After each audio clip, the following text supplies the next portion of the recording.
Have you ever wondered why you eat? Okay, so the main reason why we eat is because of nutritional requirements. We eat because our body needs it for energy. This answers why we eat. But have you really wondered why you eat, what you eat? Once you begin to understand why you make your food decisions the way you do, you begin to take a step towards food freedom. And by food freedom, I mean is eating what you want, when you want, as much as you want, in a functional and in a healthy way. There are six primary human hungers that drive the decisions to eat, and Wildfit will teach you how to handle them when it suddenly pops up, and when they do, sometimes eating isn't the thing to do about them. For example, thirst. It's one of the six hungers. Our ancestors did not have bottles to carry water, so that meant they had to get their hydration from the food they ate. They ate a huge amount of water based food. So, when we feel a little dehydrated, the body knows the water based foods are the best option and tells your body, I'm hungry, eat something. But what it really says is that get me some hydration. The challenge is it's lost in the translation. So now what happens is you grab some snacks which does not have water and eat it. Our body again says we need some water, go eat something. And so what do? You eat the next thing and the next thing. If you recognize thirst as a hunger, it's extremely powerful and all you have to do is get some hydration. And by hydration, I mean is drink water. If you handle this hunger, 1/6 of the motivation to eat will go away. Emotions. A huge number of food decisions that people make are about emotions, to change the way they feel. Think about it. Do you have some food that you are feeling really down and low, that you would really want to go to those foods? And do you have some foods that you are up and want to celebrate and go to those foods? How did this happen? How did this link get created? Basically, you were given these food during peak emotional states, being up or down, and now you have linked them up. But if you deal with those emotions functionally, you won't need to deal with them through food. Another one is variety. Our body naturally craves variety and has a very powerful drive for something different. Now we can have variety not only on a daily basis but on a meal by meal basis. And not only on a meal by meal basis, we can have a variety in just one meal. We have 4 to 5 different types of food on a plate at the same time. Our need for variety is causing all kinds of challenges because what we need to recognize is that we don't need as much variety as we get currently.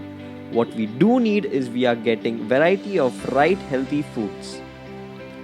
Have you ever had the feeling at 2 o'clock, 3 o'clock in the afternoon when you start to feel tired, you are yawning a bit, your eyes feel heavy?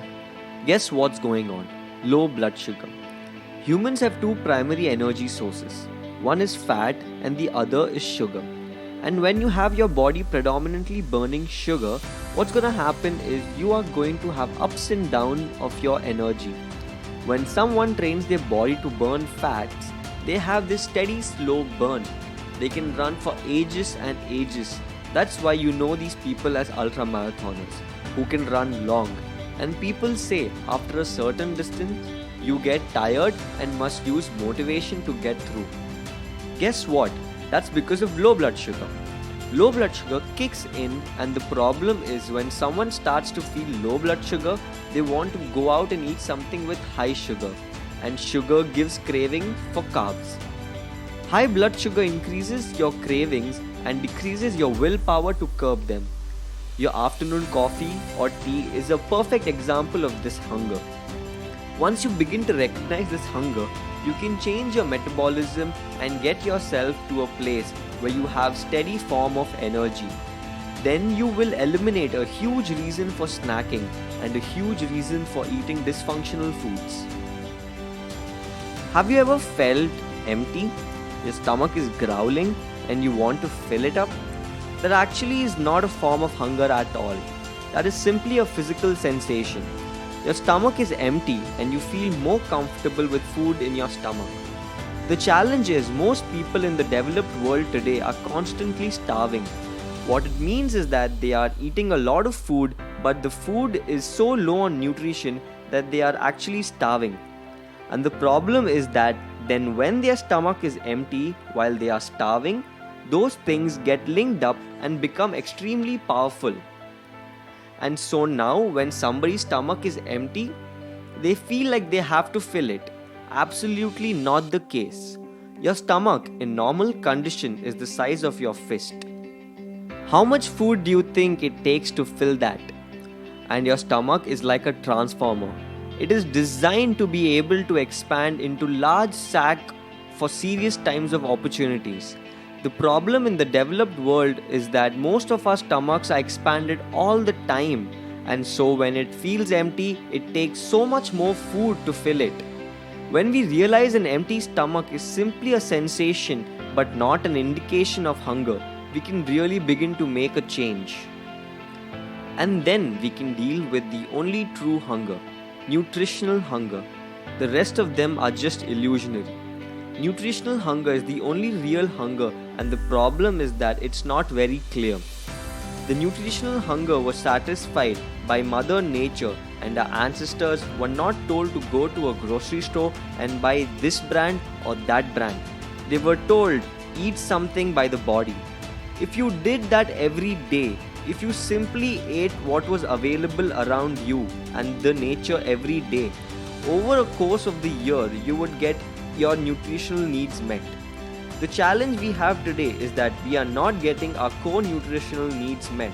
So we are walking around with a permanent feeling of hunger and being hungry all the time, even though when our bellies are full. The simplest way to neutralize this one is to make sure that you follow one of our Wildfit's core principle. That is, your health is far more determined by you getting enough of the good stuff.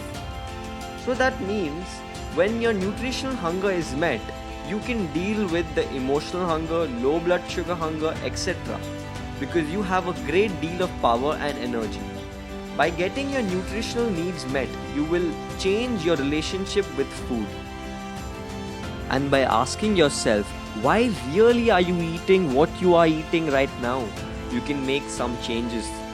Spend 3 months with us. If you spend 3 months with us, we'll take you through a process where we'll change your nutritional relationship with food and your psychology over a steady period of time, so that over a time your relationship will be changed permanently. This is not a situation where we will go on a program and get short-term results and boom, back to square one. Or worse than where we started. This is how we will change your health trajectory forever.